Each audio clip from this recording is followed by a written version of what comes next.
कर्मचारी 15 वर्षों से ड्यूटी पर नहीं गया, घर बैठे ले रहा है वेतन। जन सुनवाई में मंगलवार को श्रमिक नेता भवानी सिंह शेखावत ने एसडीएम मोहम्मद सिराज खान को शिकायत की, जिसमें बताया कि नगर पालिका में जो कर्मचारी 15 वर्षों से ड्यूटी पर नहीं गया वह घर बैठे बैठे वेतन ले रहा है। इस मामले में दोषी अधिकारियों व कर्मचारियों को वेतन से रिकवरी होनी चाहिए। इलाहाबाद जन सुनवाई में एक मामला लेकर आया, क्या है मामला पूरा? और नगर पालिका के विरुद्ध हमने एक शिकायत की थी 2022 में। वो एक तो शिकायत ये थी कि नगर पालिका में कुछ कर्मचारी बिना काम करे ही पैसे ले रहे हैं, तनख्वाह मिल रही है। तो हमने शिकायत में लिखा था कि जो भी कर्मचारी बिना काम करे पैसे ले रहे वो उनकी वसूली की जाए और उनकी हाजिरी भर के जो भेजता है उसके खिलाफ भी तत्काल कार्रवाई, सख्त कार्रवाई की जाए और जो उनका वेतन का भुगतान करवा रहा है उसके खिलाफ भी सख्त कार्रवाई की जाए और उनसे वसूली भी की जाए। ये आवेदन था। तो नगर पालिका को ये बार बार आवेदन जाता है और नगर पालिका के जो कर्मचारी है या अधिकारी सीएमओ वगैरह वो सब उस गोरख धंधे में मिले हुए हैं, इसलिए क्या है कि वो कार्रवाई नहीं कर रहे हैं। तो उसकी शिकायत हमने आज तीसरी बार फिर एसडीएम साहब को। उन्होंने बताया कि वर्ष 2021 में आदिनाथ कॉलोनी में सड़क निर्माण का ठेका स्वीकृत हो चुका है। इसके बाद भी आज तक सड़क निर्माण संबंधित ठेकेदार द्वारा नहीं किया गया। इसी तरह वार्ड क्रमांक 24 की समस्याओं को लेकर स्वदेश कुमार क्षत्रिय पहुंचे, जबकि बेतवास के कांग्रेस कार्यकर्ता महेंद्र यादव ने बताया कि नगर पालिका द्वारा पर्याप्त समय जल प्रदाय नहीं किया जा रहा है, जिसके कारण रहवासियों को परेशानियों का सामना करना पड़ रहा है। कि ये 30% तो इनको कमीशन देते हैं, तो हम हमारे हिसाब से करेंगे काम। मैंने वो टेप कर रखा है। ये समझते हैं कि कोई है ही नहीं यहाँ पर, तो ये इस तरीके से चलता है। वो नहीं अर्चना बोलते हैं। ये पिछली बार वो पंचोली को दिया था श्रीमान, तो वो लेके गायब हो गया कागज। 3 बार वो पुराने एसडीएम साहब को दिया, फिर भी कुछ नहीं, कलेक्टर साहब को दिया। इनसे रिपोर्ट मांगते हैं, ये उसको कागज को और टोकरी में डाल देते हैं। ये पूछे ये और ये लोग पेमेंट कैसे निकाल रहे हैं? इनके पेमेंट से वसूली होना चाहिए श्रीमान। ये आखिर मतलब क्या समझ रखा है? तुम्हें भी नहीं पता?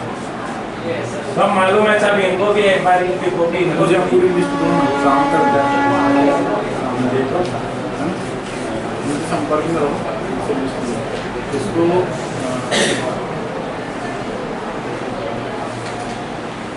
पिछली बार में चेयरमैन ने निवेदन किया था कि एसडीएम साहब से जांच करवा ले, सीएमओ से नगर पालिका जानते में है, उनके पास भी है। वो एक दिन आए भी थे, अब उसको आना भी था, लेकिन बीच में अचानक कहीं मीटिंग खराब हुआ, कुछ ऐसा कुछ इमरजेंसी आ गई थी। हाँ, चेयरमैन ने कहा था कि थोड़ा टाइम लगेगा, लिस्ट दे दो। हाँ, दूसरा चेयरमैन ने एक रोड बनाई है, वो रोड नहीं बना रहे हैं आदिनाथ कॉलोनी की।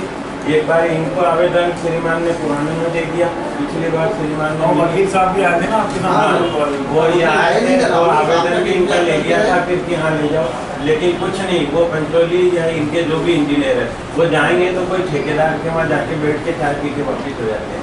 मतलब जो जगह है उसको देखना भी नहीं चाहते हैं। और 21 में टेंडर हुआ तो इनके खिलाफ एक्शन होना चाहिए ना श्रीमान। 21 क्या तकलीफ क्या है? कौन सा टेंडर? वो डांगा का है, आपको मालूम है? डांगा ठेकेदार है, क्यों नहीं बना? और वो अस्पताल बना रहे हैं। वो अभी इतना बड़ा उसको ठेका दे रखा है, जिसको ब्लैक लिस्ट घोषित करने के लिए मैंने 2 साल से आवेदन दे रहे हूँ कि भाई ये जब काम नहीं कर रहा। 21 का टेंडर है श्रीमान। सीसी रोड बनी हुई है, वो टूट गई थी तो उसके ऊपर डामर रोड बना दी, वो डामर रोड के बाद फिर उसने सीसी रोड बना दी। तो ये स्थिति है। तो श्रीमान एक बार देख लें और इनको मौके पे एक आध जिनको सीएमओ साहब को या इनको एक आध को घर बिठाएंगे तब ये काम करेंगे, ऐसे नहीं करेंगे। ये इतना मतलब सीसी रोड पे डामर भी नहीं निकाली श्रीमान। ये मैंने ये श्रीमान ये जो कहाँ सबसे होगी ये साहब इंजीनियर इनका जाके नहीं देखा, मतलब स्थिति पेपरों में छपने के बाद भी मतलब इतना इनके ऊपर है कि ये जाके भी नहीं देखते कि कुछ हो रहा है कि नहीं हो रहा है। ये पेपरों में छपा है श्रीमान। मैंने एसडीएम साहब को वीडियो दिखाया लाके करा, सीएमओ को करा, इंजीनियरों को करा, लेकिन कोई नहीं देखने को तैयार नहीं। खाली इनके कहने में या इनके जो ये बुरे काम करते हैं उसके अंदर मैं भी अपना मुंह खराब करा दूँ, वो चाहते हैं ये लोग। मेरे को बोलते हैं कि नहीं ऐसा कोई नहीं करता, मैंने नहीं करता होगा, मैं तो कर रहा हूँ। मैं कोई गलत काम कर रहा हूँ तो मेरे खिलाफ रिपोर्ट डाल दो। सर उनके बाद नगर पालिका में कुछ बोलते ही जाकर के 2-4 हरिजन बटा रखे हैं, उनसे हरिजन रिपोर्ट करवा दें। ये स्थिति है और मैं और दूंगा श्रीमान, अभी बहुत सारी चीज़ें दूंगा, ये मेरे को दे नहीं रहे पूरी जानकारी। ये मतलब बिल भी कितना बना रहे हैं सब, 100 रुपये का, एक 210 का बिल बनाएंगे, 100 रुपये में से 30% लेंगे, ऊपर का कितना किसको जा रहे हुए पता नहीं। ये लोग समझ रहे हैं कि किसी को मालूम नहीं पड़ रहा है। ये ऐसी स्थिति इन लोगों ने बना रखी नगर पालिका, और इनको खुद भी बोलो काम कराएंगे। अरे कब लगाएंगे, 1.5 साल 2 साल से लगाए नहीं श्रीमान। मेरा श्रीमान में एक निवेदन 40-50 लाख का बिल दे दिया होगा, पैसे श्रीमान ये लोग है ना उसको पहले दे देते। एक दिन श्रीमान, एक उदाहरण के लिए बताऊं, बगीचा है ये।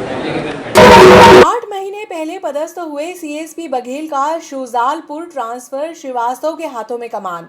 बोले सामाजिक सद्भाव कायम रखेंगे, अपराधों पर अंकुश लगाएंगे। करीब 8 महीने पहले नागदा पदस्थ हुए सीएसपी पिंटू कुमार बघेल का शुजालपुर जिला ट्रांसफर हो चुका है। इनकी जगह अब ब्रजेश कुमार श्रीवास्तव नागदा अनुभाव के नए सीएसपी होंगे। भाजपा महिला मोर्चा ने रैली निकाली।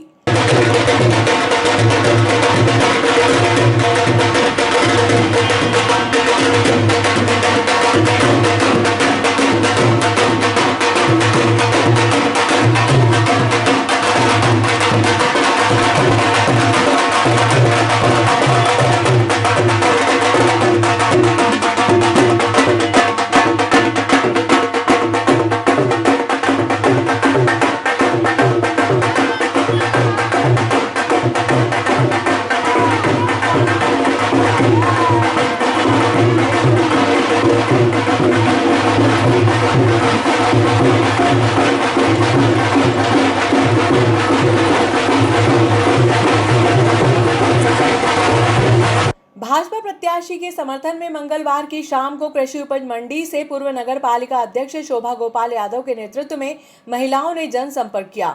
इस दौरान महात्मा गांधी मार्ग, जवाहर मार्ग होकर पुराने बस स्टैंड पर पहुंचकर नुक्कड़ सभा के रूप में परिवर्तित हुई। इस अवसर पर पूर्व नगर पालिका अध्यक्ष विमला चौहान, साधना जैन आदि ने भी संबोधित किया।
एकत्रित हुई है। हमारे लिए हमारे प्रधानमंत्री जी, हमारे मुख्यमंत्री जी ने हमको लाडली बहना बनाया है। क्या बनाया है? लाडली बहना। तो बहना का क्या कर्तव्य होता है? भाइयों को ऊपर प्रगति पथ पर आगे बढ़ाना। तो हमारे यहाँ से भारतीय जनता पार्टी के संगठन द्वारा डॉक्टर तेज बहादुर सिंह जी चौहान साहब को यहाँ के खाचर नागदा विधानसभा के प्रत्याशी बनाए हैं, जो कि काफी वरिष्ठ नेता हैं, काफी ईमानदार छवि वाले नेता हैं, जिनसे हम सब बहनें जब चाहे तब उनसे हम काम करवा सकते हैं। मिलने के लिए किसी को कोई समय लेने की जरूरत नहीं होगी। हर वक्त वो अपने के बीच में रहने वाले हैं। वो उसमें के व्यक्ति है जो हमारे बोलते हैं कि भारतीय जनता पार्टी में जिस प्रकार से दीनदयाल जी थे, कभी किसी चीज को नहीं देखते थे, कभी किसी सुविधा को नहीं देखते थे, केवल भारतीय जनता पार्टी के काम को आगे बढ़ाते थे। ऐसे ही हमने चाहे दीनदयाल जी को नहीं देखा, लेकिन हम खुश नसीब हैं कि हमारे डॉक्टर साहब में हमको दीनदयाल जी की छवि दिखाई देती है, जो बिल्कुल ईमानदार और लगन के साथ, समर्पण के साथ कार्य करते हैं। वो अंतिम बैठे छोर तक के व्यक्ति की बात को सुनते हैं, चाहे छोटे से छोटा व्यक्ति चला जाए, वो उस काम को करते हैं। यही कारण है कि डॉक्टर साहब को जब संगठन जो काम बता देता है, वो उस काम को करने में पूरे लगन के साथ लग जाते हैं। जिस दिन उनकी टिकट हुई, तब भी डॉक्टर साहब यहाँ पर नहीं थे, क्योंकि मोदी जी का प्रवास हमारे मध्य प्रदेश की राजधानी भोपाल में था और वे संगठन के काम से भोपाल गए हुए थे और उन्हें यहाँ के कार्यकर्ताओं ने फोन के द्वारा सूचना दी कि डॉक्टर साहब आपका टिकट हो गया है। यह टिकट एक संगठन का टिकट है, क्योंकि भारतीय जनता पार्टी में संगठन सर्वोपरि है। इसलिए हम सब बहनों का दायित्व है। आज जितनी बहनें यहाँ पर हैं, यह सब प्रमुख कार्यकर्ता बहनें यहाँ पर एकत्रित हुई है। आप सब बहनें अपने अपने वार्ड में, अपने आसपास वालों को, सभी को ये बताना है कि हमें लाडली बहना भाजपा ने बनाया है और हमें भाजपा का उम्मीदवार जिता करके कहाँ भेजना है? भोपाल, ताकि वापस से हमारी ही सरकार बने और नई नई योजना बहनों के लिए आए और बहनों को प्रगति पथ पर आगे बढ़ाए। जय हिंद। भारतीय जनता पार्टी ने डॉक्टर साहब को प्रत्याशी बनाया है। डॉक्टर साहब का काम देखते हुए आज 35 सालों से डॉक्टर साहब पार्टी के अंदर काम कर रहे हैं। डॉक्टर साहब ने अपने मुख से कभी पार्टी को कुछ भी नहीं मांगा और यह टिकट भी डॉक्टर साहब को अपने आप ही मिला है। डॉक्टर साहब के लिए किसी ने फोर्स नहीं है कि डॉक्टर साहब को टिकट दिया जाए। डॉक्टर साहब खुद भोपाल में थे, उनको भी नहीं मालूम कि मेरा टिकट हो गया। यहाँ के कार्यकर्ताओं ने उनको फोन करके बताया कि डॉक्टर साहब टीवी के ऊपर पट्टी चल रही है, आपका टिकट हो गया है।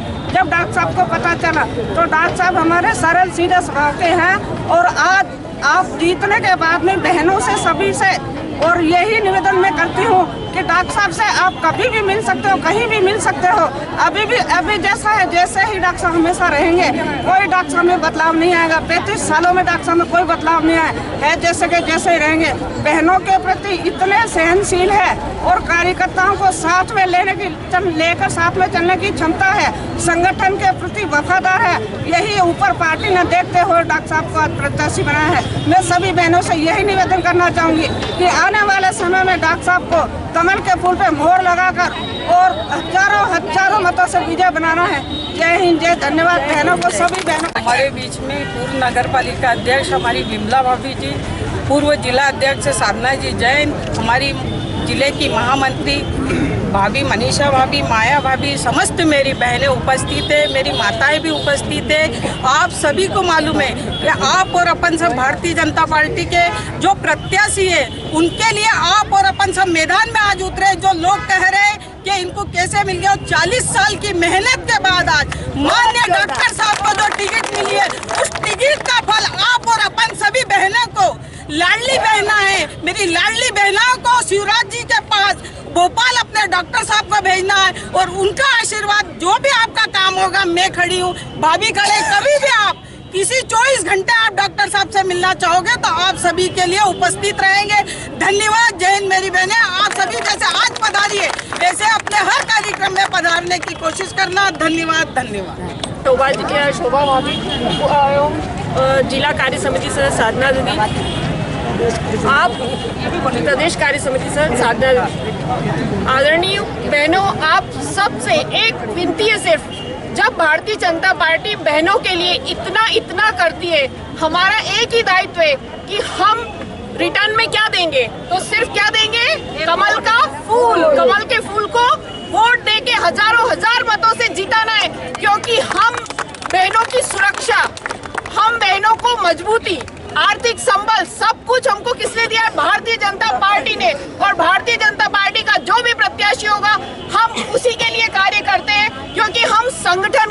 समर्पित भाव से रहते हैं और रहेंगे। सभी बहनों से पुनः आग्रह है कि आदरणीय डॉक्टर साहब को बहुत बहुत मतों से जिताएं। धन्यवाद।